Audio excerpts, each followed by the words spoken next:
Hello, everybody, and welcome to the seventh episode of At the End of the Day show.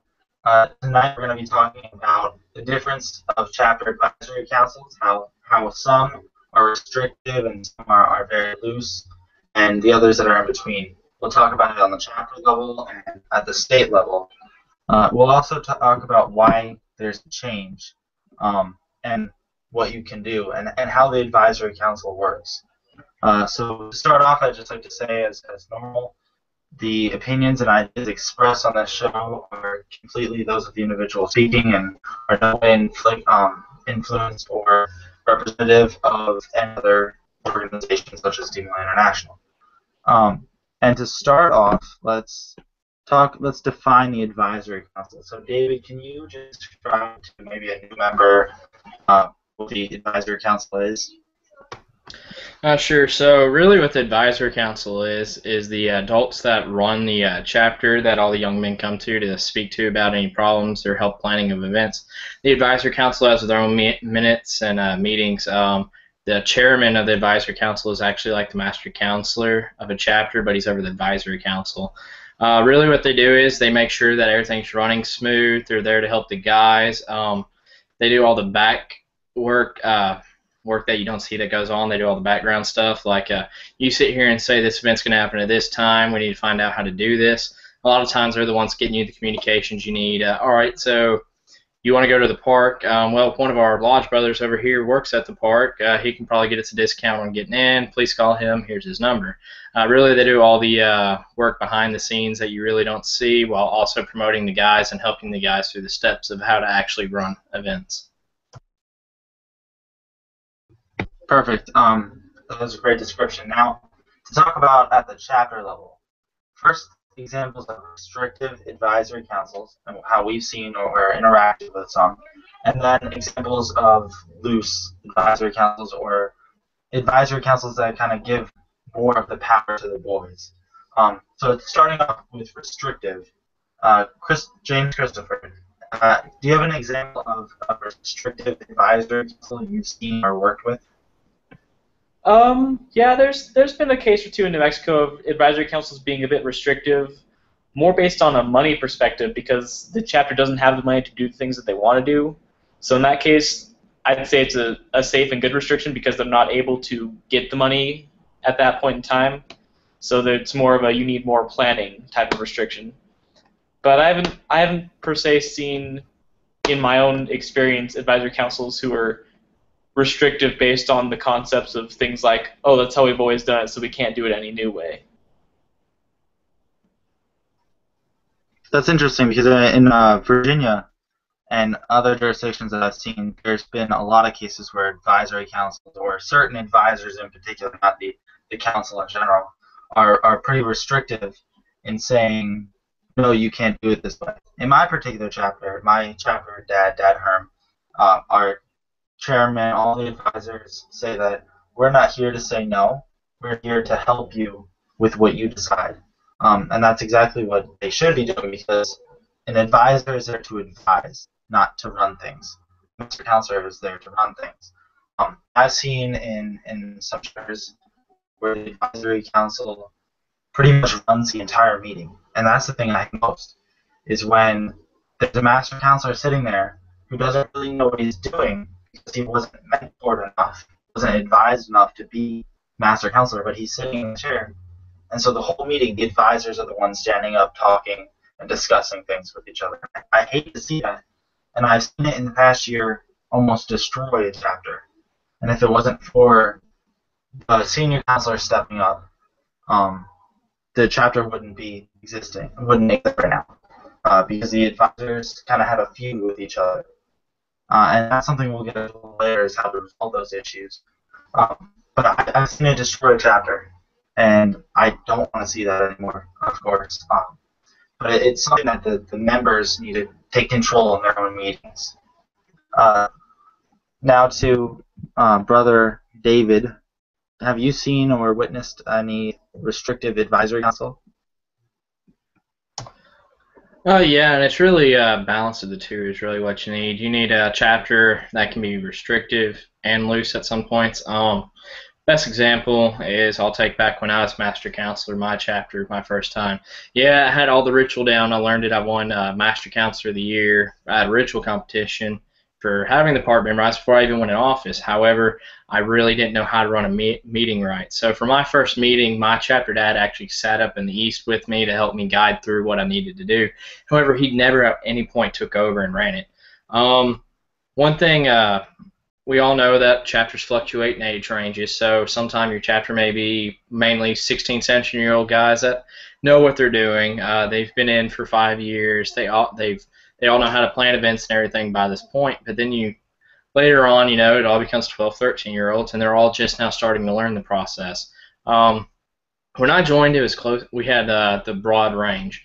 So Dad Williams, my chapter dad, he'd be more loose with the guys that were older that he's already taught how to do the planning. So like my older cousin, for example, he when my older cousin was over a committee and was working on things, Dad Williams would just run with it, do whatever he had to, and just report in every once in a while on how things was. However, when I did mine, because I was new, Dad Williams was very restrictive.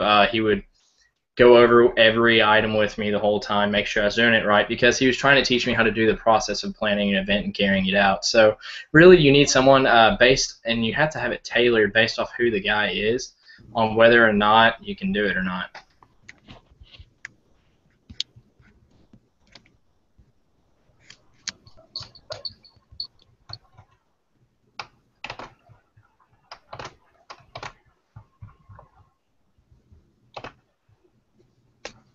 What do you think, Derek?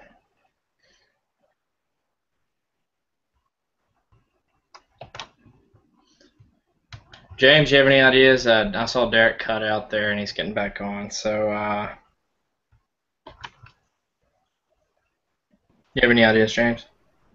Well, I've seen just in my own chapter kind of an evolution and a de-evolution of advisory councils that kind of comes and goes in waves.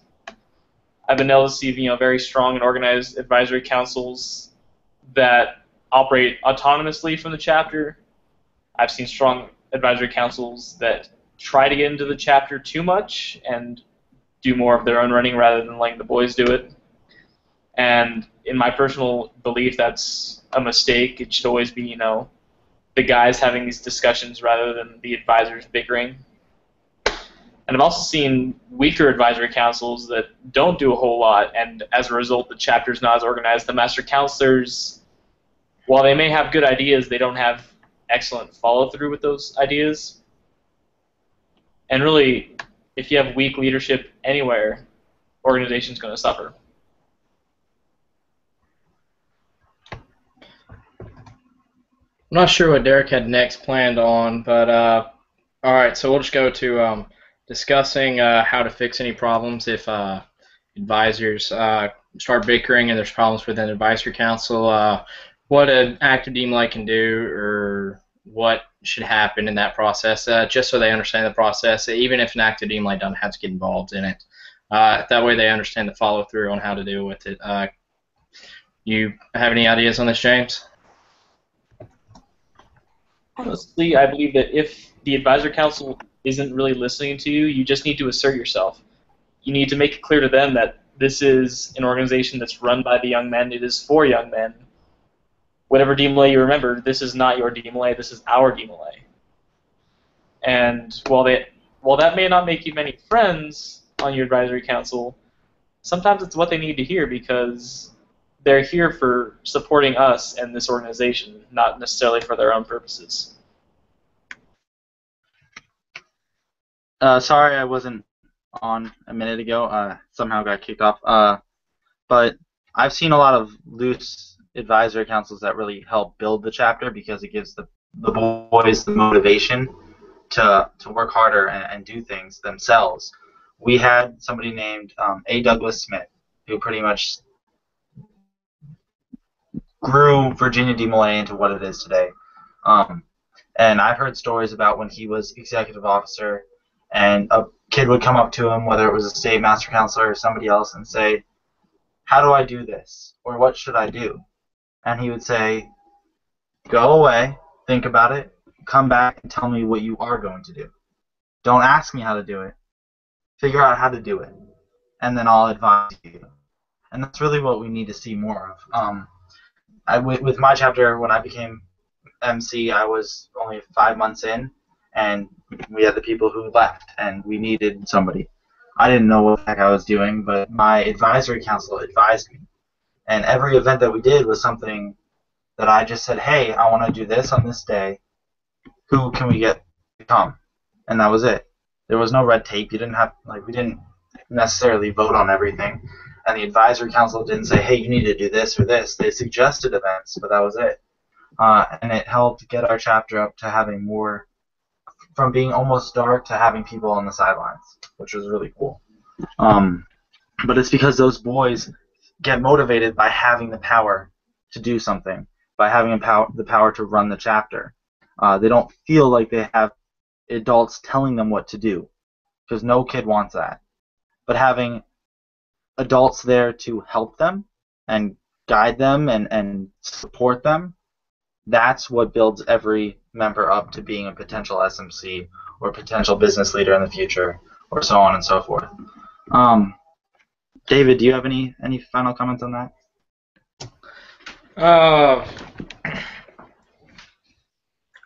Really what I say is it goes back to one of our first episodes where we talked about the difference between being a leader and a boss. Advisors have to know that role too, and really the only real way to guide and tell the young men how to do it is to be a leader. You have to help them, you have to guide them through the process, but you don't need to be dictatorial and run every single thing. I've heard and I've seen chapters where the advisory council planned out all the events, and while yes, it may be okay for a younger generation while if you're teaching them along the way, however, it's not appropriate if you're always doing it, and even when the young men become our age, if they still don't know how to plan an event, that's a problem. So you really have to make sure that you're being a leader, not a boss, and telling them what to do or doing the task for them yourself as a whole. So at this level, we don't have advisory councils. We have the EO and his staff.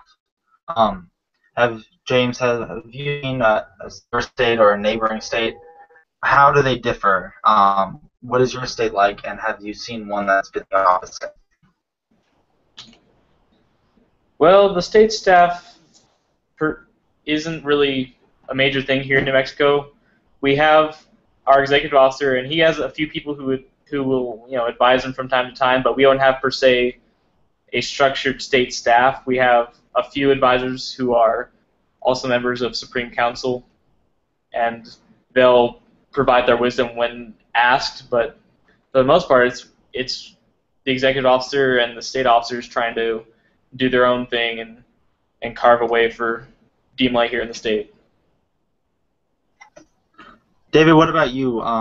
What is your state like, and are there any neighboring states that are really active? How is North Carolina? Because to me, from my perspective, they seem pretty loose, but also that they are like a newer jurisdiction in the sense that they're building up. Have young SMC and a young DSMC as they have the past few years. Do you see them as being more loose or more restrictive? So from the state I'm from, I'll just leave it at that. We're pretty restrictive. The EO pretty much runs everything. He has a staff, but in the end, they all still answer to him. He's finally let go of some of the wills and stuff that he did. Some of his jobs he's become more loose on. But he still has a hand in everything. It's harder to control exactly what you need to do. It's like what they say in a lot of points where it's DMLA's chapter, maybe district level, but at state and international it seems more about the adults than it does the young men. That's what I'm going to say about that point. However, North Carolina, one of my favorite states to work with, and I'll say the same thing about Georgia because I've been down there. They're moderate, I would say. North Carolina is pretty loose compared to Georgia. Georgia is very well structured. I love the programs they have. Dad Bone is a fantastic EO. He does a great job on running things, on how to do it. I've been down there when there's a problem, let's say 2 conclaves ago, and he handled it perfectly. There was no yelling. There was nothing. Him and the young man came to understand each other real well. He never raised his voice. He's very understanding. But he understands the point where, yes, the young men run it, but at the state level, you have to have adult leadership to plan. Like, you have to have a conclave planner that's an adult. The SMC can work beside him, but you have to have a conclave planner. You have to have someone over the dorming, and it's a great program on how they do it there. North Carolina is pretty much the same way. They're pretty loose, though. They have the EO, Tony Glidewell. He's really great.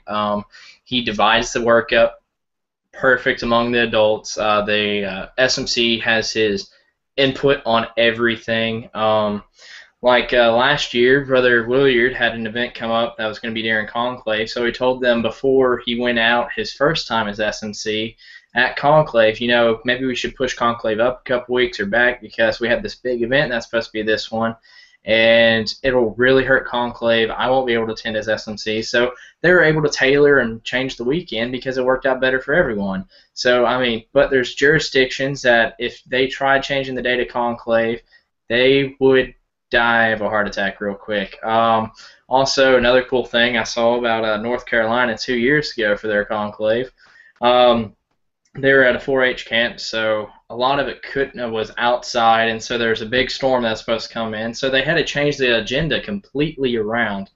360, change everything backwards. The inside stuff had to go earlier, and then the outside stuff had to go later. It was awesome that they were able to change the agenda, and they did it so quick, and the SMC had his input. But I've been at jurisdictions where if you deviate from the agenda, there is going to be a hard time for that rest of that weekend. So that's what I say. I love the loose jurisdictions, the more moderate ones, and I do restrictive.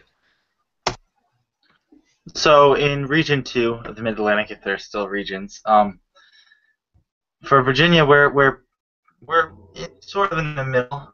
The EO, of course, by bylaws, has all power at the end of the day.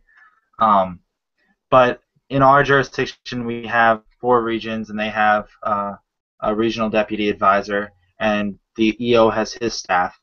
And our EO is Dad Young, and he does a good job at asserting himself as being like a leader, which you need in a state. You need an executive officer who has that figure. But he also, when I was SMC, always asked for my input.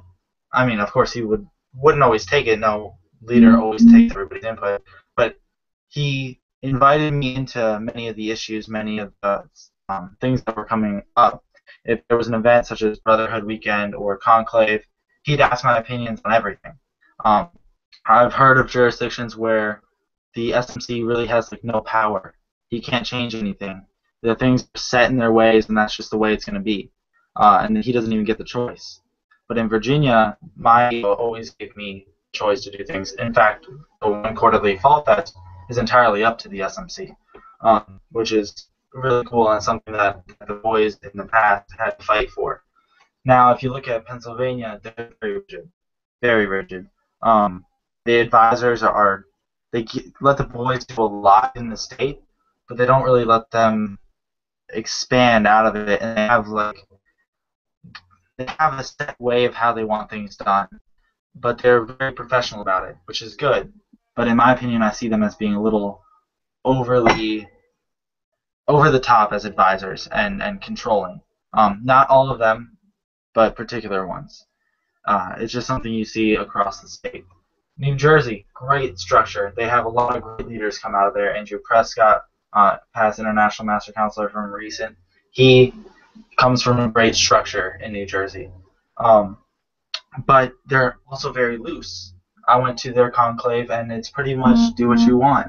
And it's a really cool thing, and they have a great program, but the advisors treat the boys more of like a friend, but also keeping that line between being just a friend to being an advisor. They do a great job of balancing that. They're not overly protective of the way things have been, of the dogma, but they do provide for the advising. Then you look in New York, and I looked at their schedule, and it's constant. They're always an event. They always have to be the SMC. They always have to be in a certain place at a certain time, and they didn't really have a chance to go to other states or do anything like that for the most part because they were so busy doing what the EO and state staff says they have to do. Um, that's something I wish didn't happen because if they have more room to try out new ideas, they could better their state. And that seems to not happen in states where the advisors are very restrictive. Um, Now, why is there such a change from chapter to chapter and jurisdiction to jurisdiction? We all come from DMLA International, so you'd think that it would all be the same. We all deal with those bylaws, but every state's different. And James Christopher, can you please talk about why you think it's different, state to state and chapter to chapter? Well, I think that's because DI's bylaws leave enough up to interpretation that every executive officer and every DMLA in each state can put their own personality into the rules and find the ways that they want to, tweak them to their personalities, their styles of recruitment and event planning, things like that.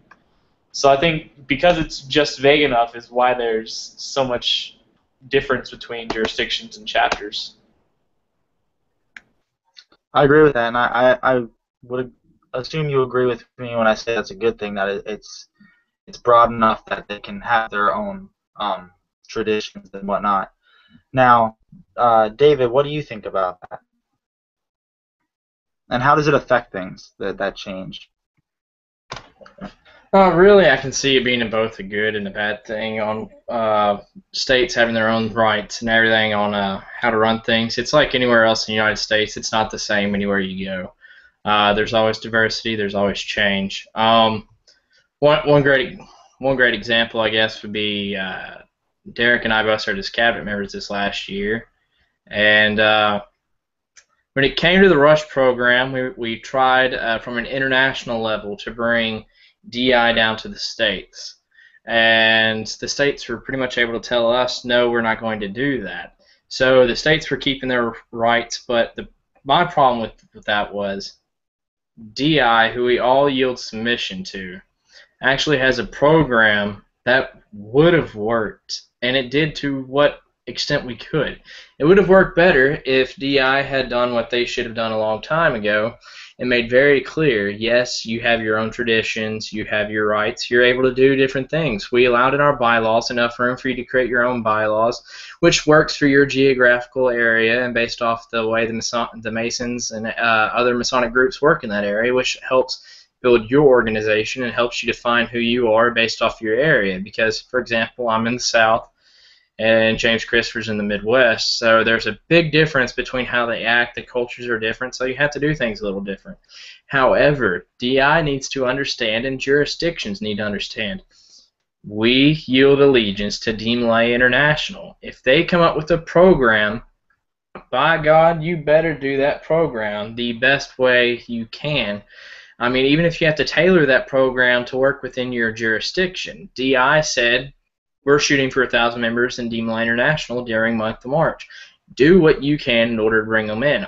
All DI asked at the Rush Week was all chapters pledge a certain amount of members they're going to try bringing in. Each region had to bring in 125 was the rule. And so you divide it up among the states, how many each state should get. You can prorate it based off the states. That's all DI wanted. Then the states were supposed to go out and try doing something. In a lot of states, and I had to interact for 3 regions and interact with them, I got told multiple times by several different regions, no, we're not doing the program because it'll be better. We have a program similar like this that we're going to do in a couple months. It's like, no, no, no. You can do that in a couple months, but you must listen to DI on this occasion and do this. Now, jurisdictions in reverse also. DI is made up of the jurisdictions. Make sure that your jurisdiction is receiving the best that they can from DI, and if you're not, hold DI accountable, because the chapters are what make up the districts are what makes up the jurisdictions are what makes up DMLA International as a whole. So really it's a multiple side thing, but you have to understand, in the end, DMLA International is the supreme ruling body, but the supreme ruling body gets their power from the individuals. So you really have to make sure you cooperate, which is the problem. None of us cooperate. That's a really good point, especially that you went on both sides of it. And I'd say that depending on the jurisdiction, it also depends on the EO. Because when you get a new EO, things can change, and it's how that EO interacts with international and how they like think about international and perceive it that really challenges things. And with Rush Week, I had the same difficulties as we said before on the show about getting certain jurisdictions to actually cooperate. But they do need to cooperate with DML International. That's a must, because if International has something out there, they're giving you a sort of an incentive to do something. Even though I have a lot of problems with Rush Week, but any program, it's something that we need to together and do, because, like you said, we do pledge allegiance to DML International. Now, going back to the chapter level, when you see advisors heavily influencing the members and their thoughts and actions, in particular, there was an incident recently in Virginia where they were supposed to have elections and they couldn't have elections because an advisor said, well, you don't meet the quorum of 8 members. But the other advisors were saying that it was okay. But you have that difficulty with advisory councils where some members believe something or some members believe something else, and they start to argue about it, or they just discuss it and they're on opposite sides. How do you fix that? What can the advisory council do, and who do they go to? So going to James, what do you think they should do, or what are they supposed to do? Well, the way I've always understood it is the chairman of the council is the person who serves as kind of an intermediary and makes sure that both sides of the argument are heard and are able to reach a compromise. And in the event that they can't reach a compromise through the chairman of the council, well, then you may need to go to higher powers, things like executive officers or state staffs, and in trying to get things resolved. Because if you can't solve them easily at a local level, the chapters are going to suffer. So it becomes the responsibility of the advisors and of the DMLAs who are involved at the advisory council level, such as the counselors, if that's a thing in your jurisdictions. It falls on them to resolve that issue quickly so that nothing suffers. Now, you said something before the show, and that I want to quote you on if I can get it right in my head, that the chapter chairman is like the master counselor, but for the advisory council. So the chapter dad is the one that the boys kind of interact with, because Chad is supposed to be the liaison between the chapter and the advisory council. But the advisory council, the chairman, is the one who is like the master counselor. And a lot of times the chairman is somebody who's a lot older, so a lot of times he's stuck in his ways. Does that sort of be the deciding factor with how things end up? Is that the chairman is usually older, or just set in his ways, or just wants the chapter to be the way it was when he was in, or something like that, and it kind of just goes back to the way it was and nothing gets resolved? Is that an issue that you often see? I've seen it in past advisory councils here in my own state even. Thankfully, it got resolved through some other means that aren't publicly known. But I think if the chairman of the council and the chapter dad and other advisors aren't able to be adults and solve their problems, they shouldn't be advising young men on how to be better men. That's a good point, that one. David, what do you think about it, and how advisory councils can more efficiently resolve issues? For advisory councils, I would really say the first rule is praise in public, scorn in private. Last thing you need is in the middle of a meeting of the young men, advisors to start fighting over something. At that point, if I was one of the head advisors for that, I'd be like, Dad such and such, Mom such and such, will y'all please meet me outside so we can discuss this further?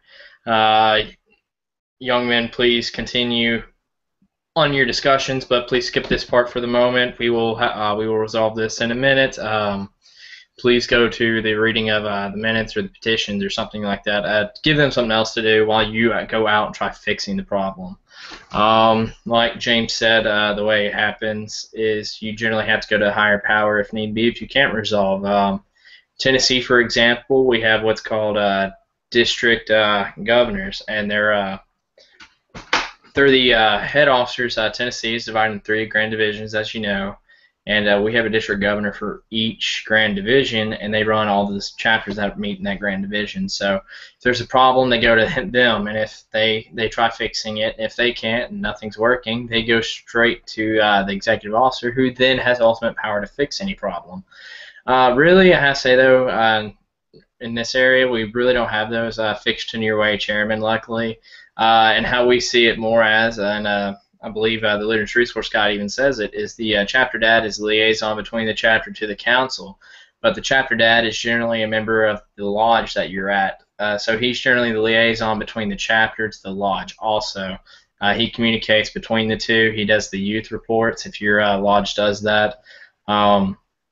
So generally you see a chapter dad. Here in Tennessee, the chapter dad is always a master mason of that lodge. That way he can always communicate between the two.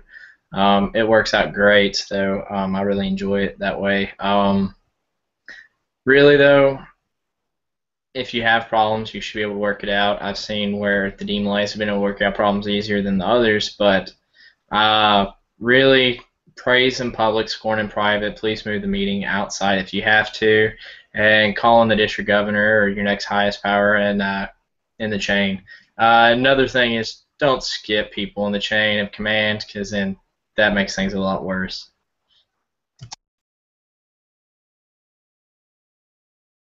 So, what do you guys think is the biggest issue advisory councils face or cause? For me, the biggest issue is like the stereotypical like parent or some sort of like parent that is in the who's the child's the MC or senior counselor's parent, also an advisor, and there's somebody else who's and they to jump in. They want their kids to win an election or something. It kind of causes sparks within the advisory council and within the chapter, and start to. I think that's the biggest issue. What do you think is the biggest issue? I'll go first, but I also want to say that for our jurisdiction, based on what David said, he said the chapter dad is the one who goes between the lodge. For us, it's normally the chapter chairman who goes between the lodge and the chapter advisory council. But going to James, what do you think is the biggest issue that they either face or cause? I think the biggest issue that they face is one that they cause, in that they get too caught up on small issues. I mean, you don't need to have a 45-minute discussion about whether or not to make a donation somewhere as an advisory council. That's something that the young men should decide, and it shouldn't take more than 5 minutes, and that 5 minutes should just be, okay, how much should we donate to this good cause because they deserve it. Our advisory councils get too caught up on, well, because we're the advisors, we have to be able to handle all these things. That's not what DMLA is about. It's about teaching young men how to handle real-world problems. And advisors get so caught up in making mountains out of molehills that it really just drags on too long and causes the meetings to take too long, for people to lose morale, and for the chapter members to just go, really? What are they even doing?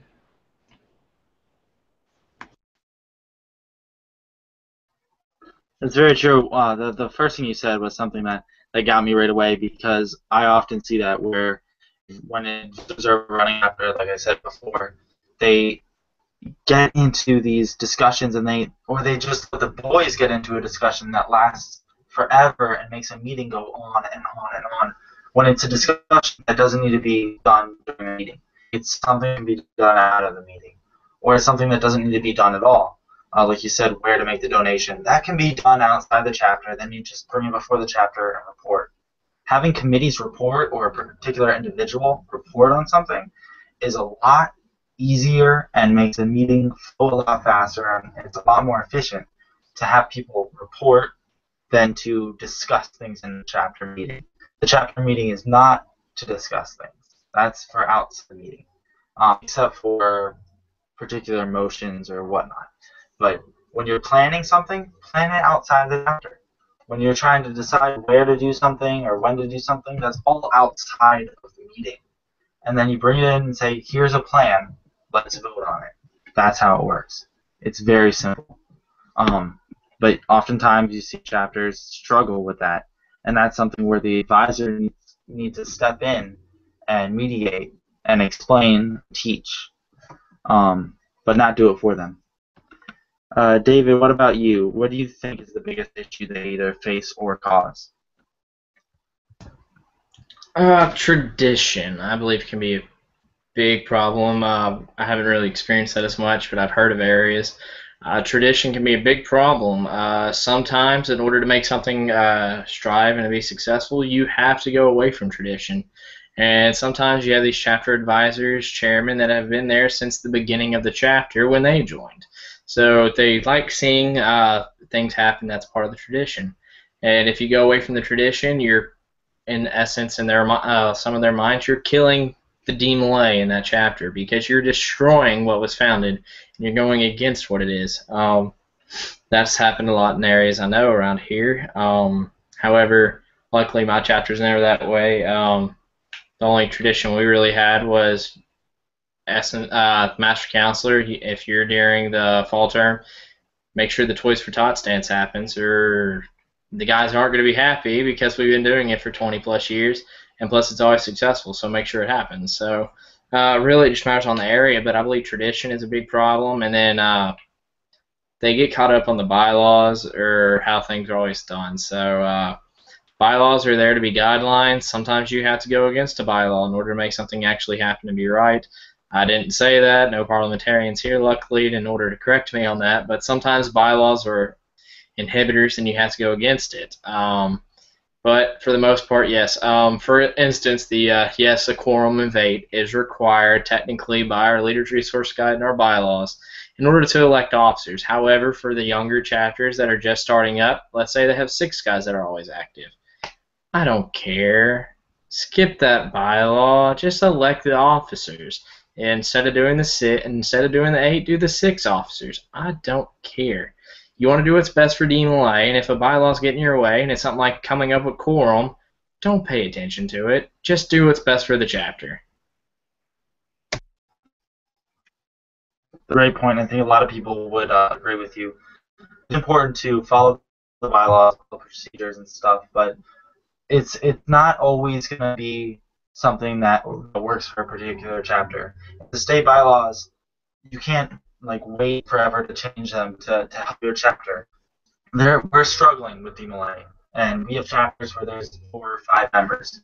You can't have an election unless you go through the EO then and all this stuff. But if the chapter dad sees that, he should step up and mediate and say, this is what we should do, even though it doesn't necessarily go with the bylaws, but it's important for the health of the chapter, for the good of the order. Now, a lot of times, people believe that advisors are the ones who make or break the chapter.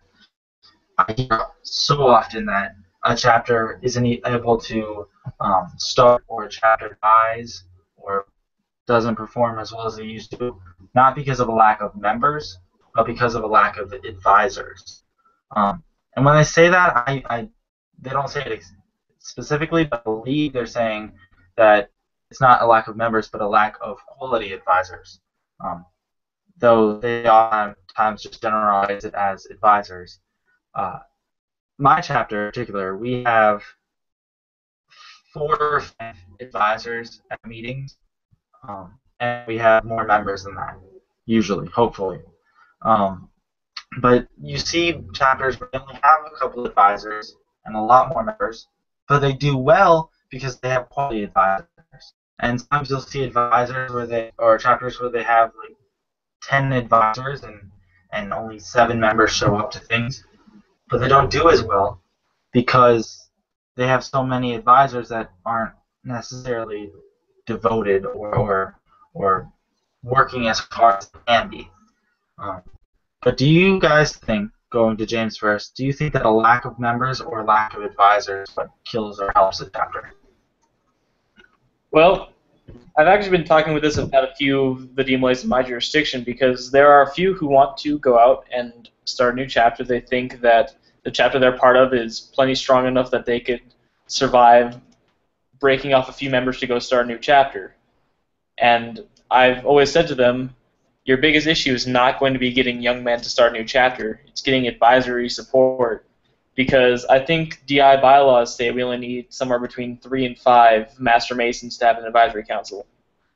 I always tell people you need roughly 12 to 15 advisors because not all of them are going to be active. And so they've taken that to heart, and they're actually out advisor hunting to go and start a new chapter. So I think it's definitely That's very true with advisors that is the trouble. very true.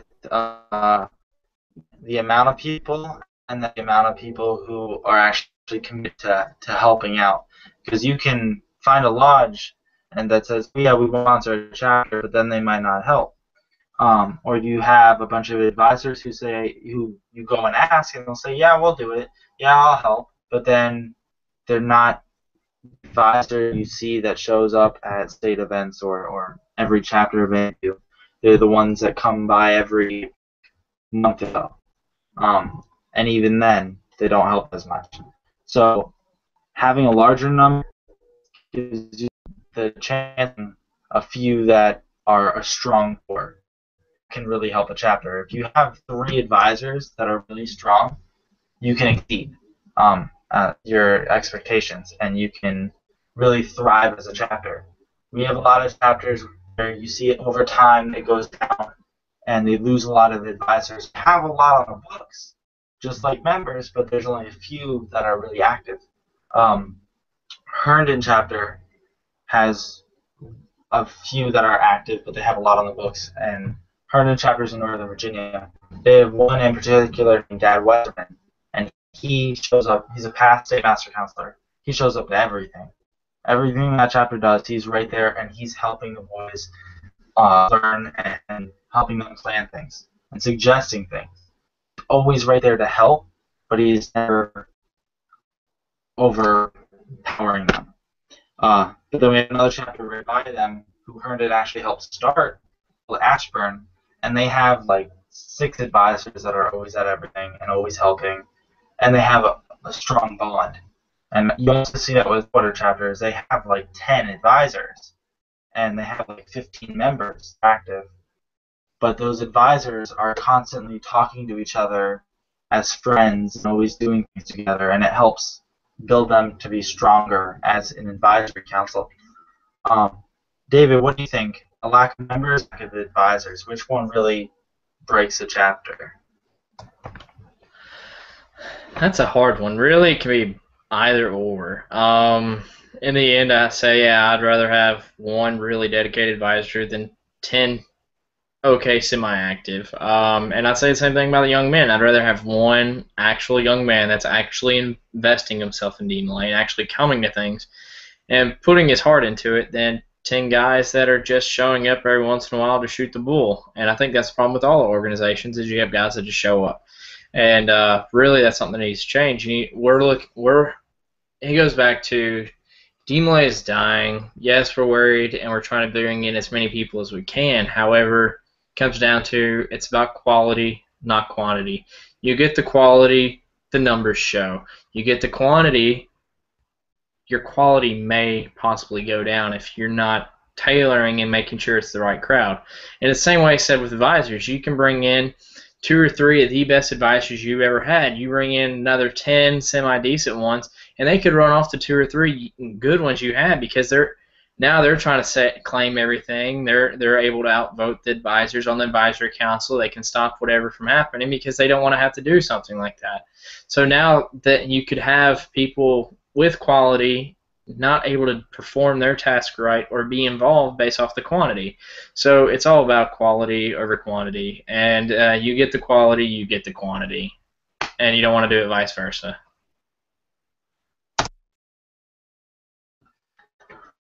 Those are also very good points, because quantity over quality is something that I believe most people would agree with. I know there's some that say, oh no, if you have the really big numbers, then it'll help everything. Particularly the state of Missouri, they're going quantity, hoping to get quality out of that.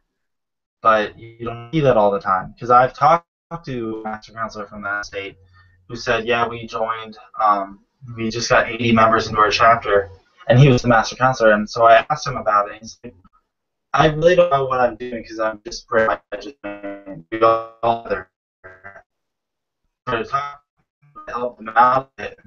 He was sort of lost.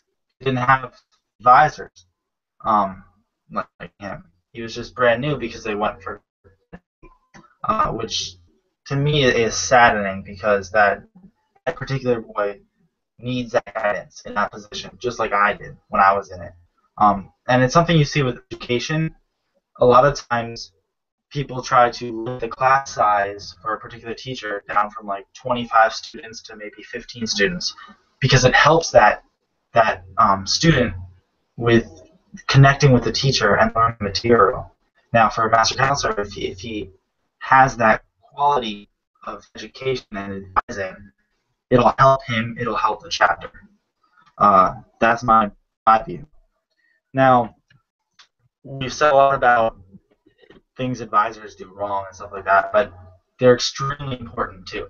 And we've said that as well on this episode, is how they can help build the chapter, and the foundation of a chapter is the advisory council, because without it, you can't have a chapter. And we need to have our members appreciate them more, because they are volunteering so much of their time and efforts to be my students. And in fact, they have to pay an advisor. So it's something that they usually take to heart. And if you have an advisor that's working hard, go thank him or her, and try and work with them and ask them questions. Don't ask them to do things for you. Ask them for their opinions on what you want to do. Now, the word of the day that I want to go with for this episode is advise. Now, advise is defined as offering suggestions about the best course of action to someone, recommending something, informing something, or somebody of the fact. So that's what an advisor needs to do.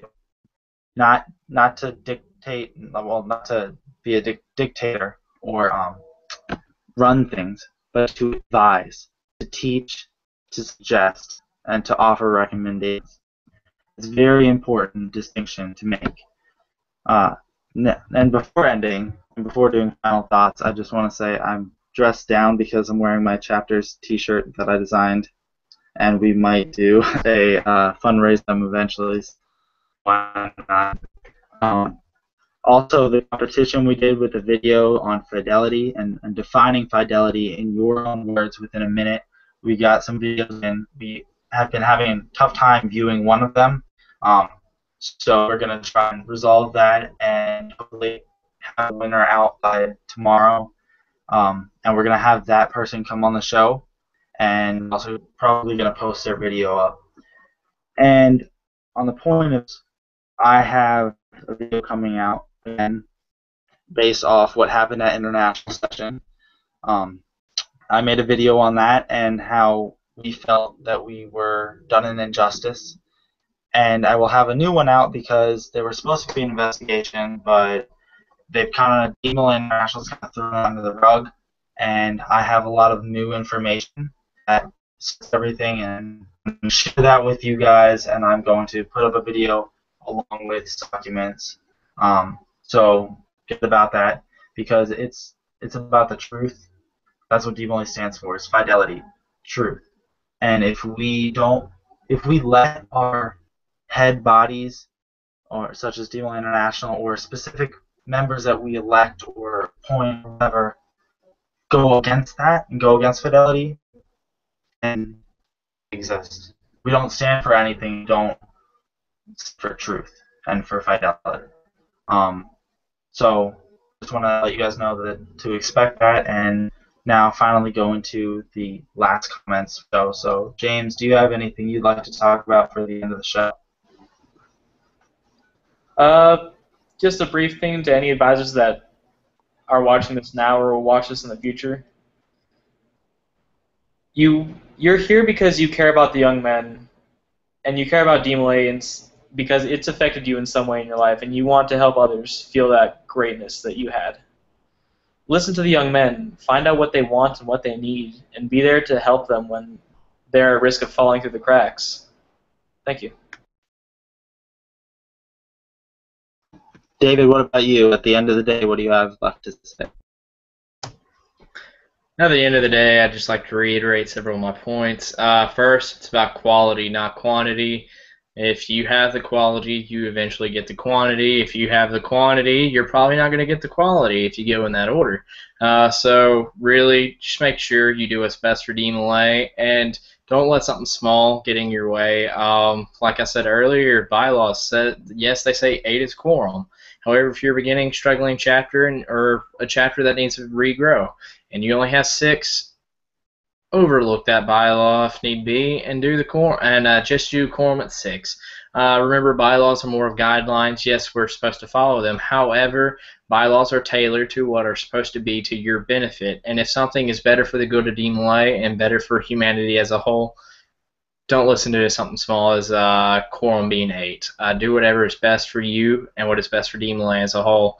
Because in the end, yes, DMLA International we all yield allegiance to, but DMLA International is made up of the individual, and the individuals make up DMLA International. DMLA International cannot exist without us, but we must keep in mind we cannot exist without DMLA International because they are the founding of DMLA, and they are technically the sponsoring body, and they're the head over us all. So in the end, just make sure that everyone's held accountable, everyone's doing the best that they can, and make sure that you continue doing everything you can for God, for country, for DMLA. Thank you, gentlemen. And I just want to say that the advisors are, as I said before, the foundation. And to an advisor, if you're watching this show, which our audience seems to be mainly advisors, actually, what did you want when you were in life? When you were sitting in the chapter, when you were MC or just a member, what did you want out of an advisor? Who was an advisor who really influenced you and helped you? And what did they do that really affected you and impacted you? Do that, because if you act like that, and if you advise like that person did, you'll be a lot more memorable to the boys, and they'll have that same feeling about you that you do about that person. Remember the bad things that advisors did and do the opposite. Remember the good and do what they did. And I thank all the advisors who have supported us with this show and with this adventure we're on here with at the end of the day show. Particularly Dad Seth Hunter. He just made a contribution to the show to help us in the future, and we really appreciate that. And all the advisors who have supported us, especially with the video we made about DMLA International and Congress session. We really, truly, genuinely appreciate your support. Without the advisors, we'd be nothing, such as Dad Land, the first advisor, be like Dad Land. So at the end of the day, I'd just like to say thank you and good night.